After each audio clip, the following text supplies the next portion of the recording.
Welcome to Today's Homeowner with Danny Lipford. Expert advice on improving your home. From remodeling contractor Danny Lipford and the home improvement pros from Today's Homeowner magazine.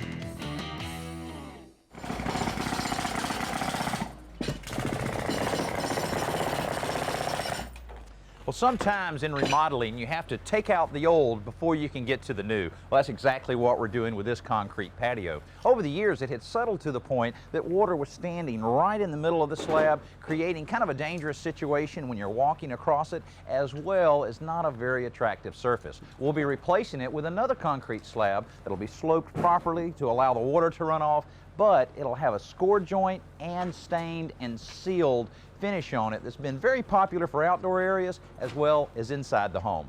Then we'll show you how you can create your own patio using solid bricks laid right in a bed of sand. Then we'll head up to Seattle and show you a very nice stone patio that's being installed under some very difficult circumstances. Stay with us.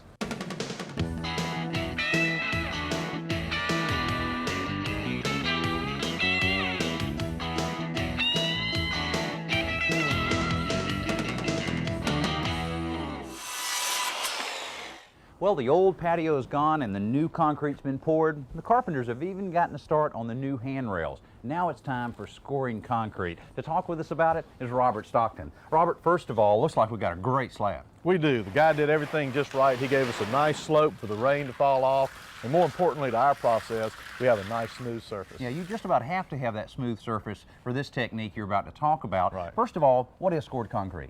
Well, it's really a three-stage process. What we do, the first step is scoring. That's where we lay out a pattern, we take a diamond tip blade, and we actually cut a pattern into the concrete. The second step is etching or staining, and that's where we use an acid stain that etches into the surface of the concrete, giving a permanent color. And then the third and final step is the sealing. Now the design, I guess you can create almost any kind of design you want. What has the homeowners decided here? I see all your lines that you have popped out. Well, after talking to the homeowner, what they've determined is they wanted a 24-inch square on a 45-degree angle. And their focal point was their French door. So what we did is we determined the center of their French door with this line right here, and we came to the center and started our first square here, and we'll work our pattern away from that. Okay, so this is just a layout line. The actual scoring will take place on the 24-inch square. That's correct. Okay, all right. First step? Scoring. Okay, let's see it. Okay. We just use a regular circular saw, ordinary circular saw, fitted with a diamond tip blade.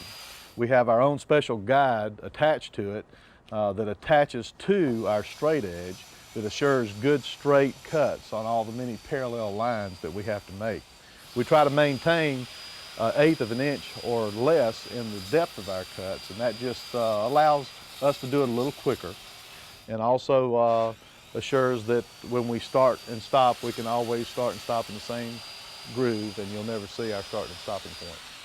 Now, Robert, why only 1/8 of an inch deep on the score joints?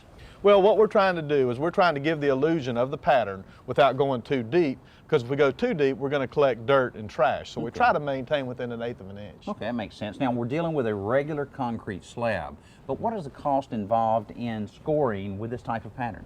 Well, it depends on the pattern, obviously, if there's any radiuses or the size of the pattern. But the pattern we're doing here with a 24-inch square on a 45 cost about $3.50 a square foot. Oh, that's great. That's a heck of a lot cheaper than any of the outdoor porcelain, ceramic, or anything along those lines. Well, that's correct. And what the end product that we're doing really looks like more is marble or slate, and it's considerably less money than that. Sure, without a doubt. Now, I understand there's a little bit of curing time or drying time before you can actually apply the stain. That's correct. As you know, we just poured this slab 2 days ago. It takes about an average of 28 days for all the curing process to take place. And what we mean by that is a drying time. All the construction water where they made the concrete with has to dry or hydrate out before our stain will take. Yeah, if not, it just won't penetrate and really get the full effect of the scored technique. That's correct. Great. Well, hey, I'll look forward to seeing everything complete, and we'll show it to you before the end of the show. Now, our simple solution.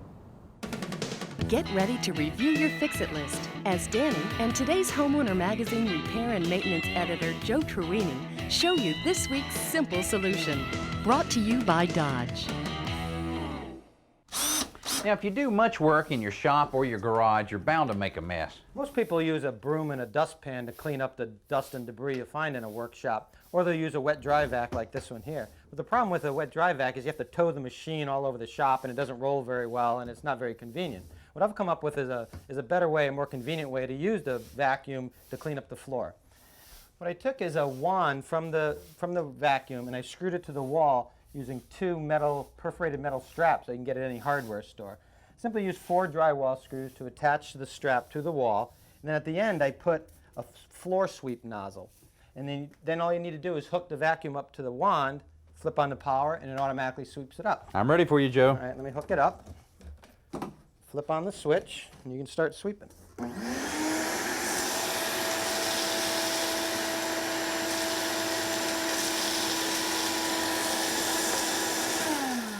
That works pretty good, Joe. Yeah, in this case, I took the floor sweep nozzle and have it pressed tight to the floor. If you're picking up large wood chips or chunks of wood, you'll have to raise it up a little bit. And you may want to buy an extra wand so that you can leave this one attached to the wall and still have one to use with your wet dry vac.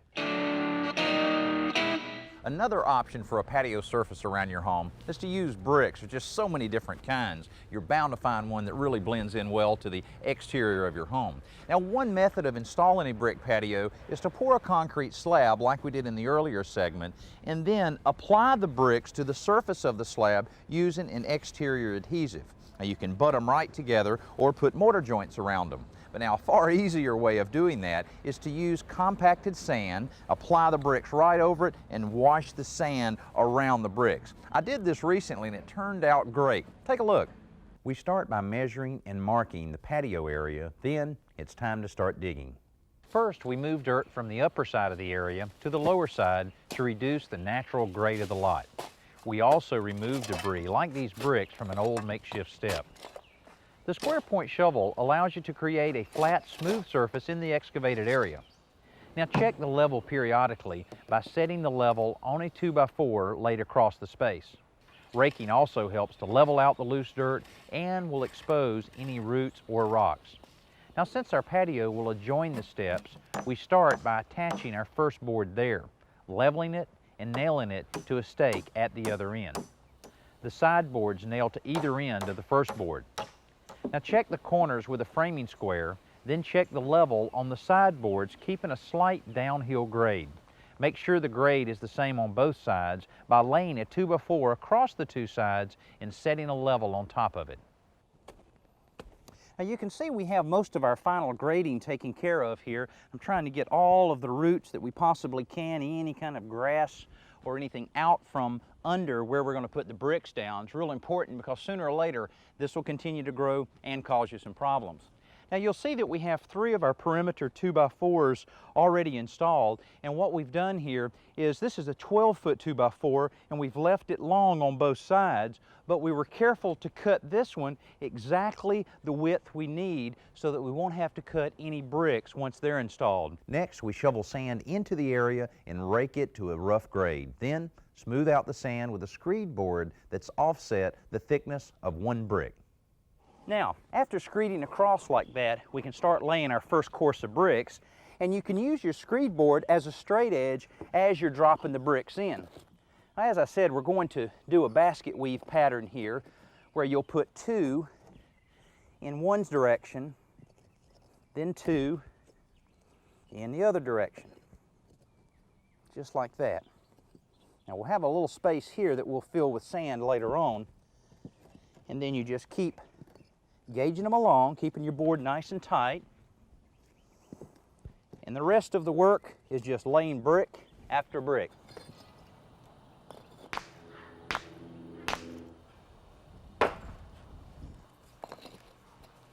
Now that we have all of the bricks laid, the next step is to put the last piece of wood around the perimeter to hold them in place. We tap the final board in to tighten the bricks up, nail it in place, then cut off any excess from the sideboards.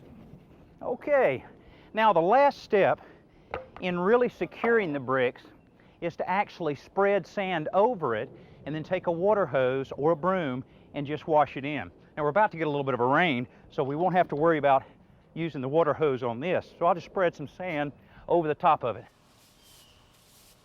Now with the rain that's about to set in, it's perfect to really push the sand down in between the bricks and really keep them good and stable. Well, the rain that just came through really helped us a lot in settling the sand down around the bricks. If you're not fortunate enough to have the timing that we had with the rainstorm, then take your water hose and really water it down well. It'll really help to settle that sand. Also, keep a little bit of sand around for a few days so that you can dress it back out again, because it will continue to settle around the bricks for a little while. Also, the sand's great for your yard and the areas like we have here where the homeowners will be planting some plants a little bit later. Now, time-wise, if you're doing this by yourself, it'll take you a good full day and a little bit of sweat equity to get it complete like we have here. But if you get a neighbor to help you, it'll take you half the amount of time. It's time to check out this week's best new product with Danny and today's Homeowner Magazine Editor-in-Chief, Paul Spring. Brought to you by the Home Depot. You know, if you've ever been in an automobile accident, there are two things that are going to save you. One's a good insurance agent, and the other is good automotive body filler.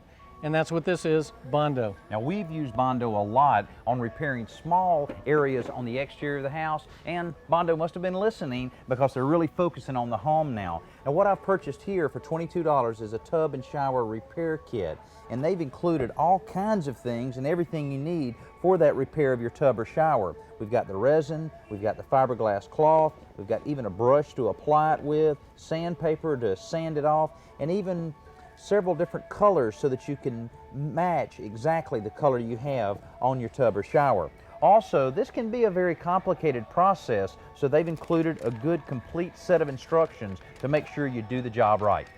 What I have, Danny, is the wall repair kit. It runs about 10 bucks because this is a little less complicated repair. But again, it's the same idea. It's a resin and a hardener, and then all the kinds of application materials you need. Like both of these systems, it dries in just 30 minutes to a very, very hard, durable finish, which in the case of a wall repair, you go ahead and sand and then put on the paint of your choice. You know, kits like this are a great way to perform those small repairs around the house, and they sure are convenient. You know, a lot of remodeling projects really present a lot of challenges. Well, we found a contractor here in Seattle, Rich Gaspar, who's not letting the challenge get him down. Well, Rich, I admire your persistence in keeping the job going in spite of this bad weather. Thank you. It's a challenge to be a contractor at times. I guess so, especially in this weather. Now, of course, all of the plastic that you have up is really more than just to keep the rain off of the stone patio that you're doing here. It's really to kind of keep the heat in, too. It is. We have to be, we don't want our work to wash away, for one thing, but we have to keep the stone application at about 50 degrees. Very important, both the stone top and the slab underneath it. And not just the installation of it, but for a period afterwards, really for that curing and drying and pulling all that moisture out of there. Slow process. Right. As slow as possible. Okay, so you're having to keep all these heaters going then all night long. Yes, we are. Quite a challenge, quite a challenge. Well, tell us what's going on here. How did it get started? I know you mentioned to me you had an old patio here that had to be removed right off the bat. We took out an old patio, brick, stone, broken up material, and formed and placed a brand new concrete slab as a substructure for the stone that we're putting on top. Okay, all right, and then on top of that, then you're putting the wire mesh and the 15-pound building felt, and then what, a cement bed here. Yes, we are. Okay, so cement sand mixture. Yes, it is. Okay. And there'll be wire in there for strength.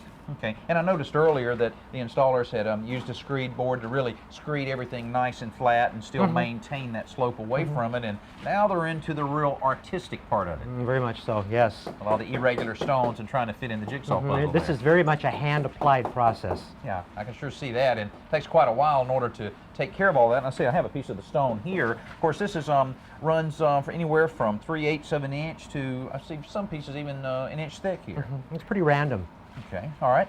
Now, of course, after everything's complete, I see Charles there's in the process of cleaning some of the face of the stone, but a good bit of cleaning will need to take place after everything's done, I guess. We can acid wash and then flood with water to remove the particulate that's on the surface yet. Okay, what about trimming around the edge there? We can use an abrasive blade, masonry diamond blade, kind of work the way around with the skill saw to do that. Okay, all right. Now, what's happening up top here? I see a lot of new wood up above us. We're going to replicate this stone deck on the ground. We're going to put it up above in the air. Okay, but that's having to be applied a little bit different, I guess. A little bit different. Let's take a look. All right. Well, now, Rich, this is a fairly good-sized deck up here. Well, we got about 450 square feet. Well, homeowners must plan on doing a lot of relaxing once you get through here. Yes, and once the rain stops. Okay. All right, now, tell us what we're looking at here. I know looking at it from below, you had 2x10s, apparently some type of plywood, probably, what, 3/4? Mm-hmm, 3/4. Okay, and then where did you go from there? On top of the 3/4 plywood, we put a membrane, about a 60 mil rubber membrane, which has been brushed and rolled on. It's quite thick. Yeah. This membrane is on top of our 3/4 inch plywood. It comes all the way up to the edge of the side of the house and all the way up the wall here. On top of this membrane, we have another course of protective material because the concrete and the mortar moves around. We're going to have slate up on here, and it'll cut the membrane and make it leak. And the whole idea, this is a walking roof deck, we don't want it to leak. Okay, so you're going to put the thicker bed up here, just like you've done downstairs. Yes, we are. So I guess what? It'll finish out right under the door. Well, right in, yes, it will. Okay, all right. Well, when you're talking about flashing, of course, what you've said there with a membrane running up the wall, that's got to be the most important part. I also see a secondary piece of aluminum flashing, it looks like, there behind the siding. We have a membrane flashing that comes up underneath the siding, and then when water is on top of the siding, rain does hit the outside of a house. Okay. We have to defer that water and make it come out on top of the membrane. Okay. That's our other flashing. Oh, that's an important part there. And of course, around the perimeter of the deck area here, I see that you also have some, looks like aluminum flashing. We'll have flashing that'll protect the side of the exposed concrete grout that this slate will be sitting in. Okay, all right, great. Well, I'll tell you, you've got a lot of work here left to do, and I wish I could stay around and help you, but I got to get back home. Now let's go outside for Around the Yard with Danny and lawn and garden expert Barbara Katz.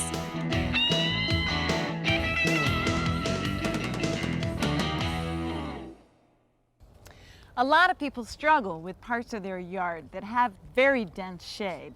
And I really think that it shouldn't be a problem. I think there are a lot of things that we can do in the shade.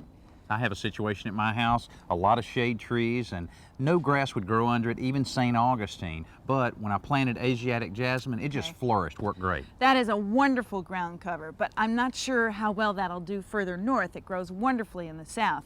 Now we've got some ground covers here that actually grow very well, regardless of where you are. I know what this is. We call it monkey grass or border grass. Well, I call it liriope. Some people call it liriope, but it's tough. It'll take dense shade and it'll just grow beautifully for you. All you do is cut it down once a year. Now, if you'd like to get a little bit of color into the shade, you can use something like this, which is variegated liriope. It's got this nice yellow edge to it. And then there are also some plants like ajuga, which have some red coloring in it, and some of the heucheras. There's really quite a lot of things you can do to get some color there. Well, I don't think of this as ground cover, whatever it is, but I see it all over the place, growing around the base of trees. Yeah, this is aspidistra, or the cast iron plant. And here again, I've seen it growing literally right in the roots of the live oaks, and I think I've never seen a tougher plant. Now, is this considered a ground cover? You see a lot of different kinds of ferns. Well, I use this in many of my gardens. It's called the autumn fern, and it's evergreen. It's extremely tough. It would like soil that's just a little bit more moist, but it's a great, great plant. Well, you know, these are all great ideas because they really take a lot less maintenance than grass would. They do. So we think you should look at the shady part of your garden as a great opportunity for change and not a problem at all. Now, it's been about 28 days since this concrete slab was poured, and the stain was applied by Robert using a pump-up garden sprayer.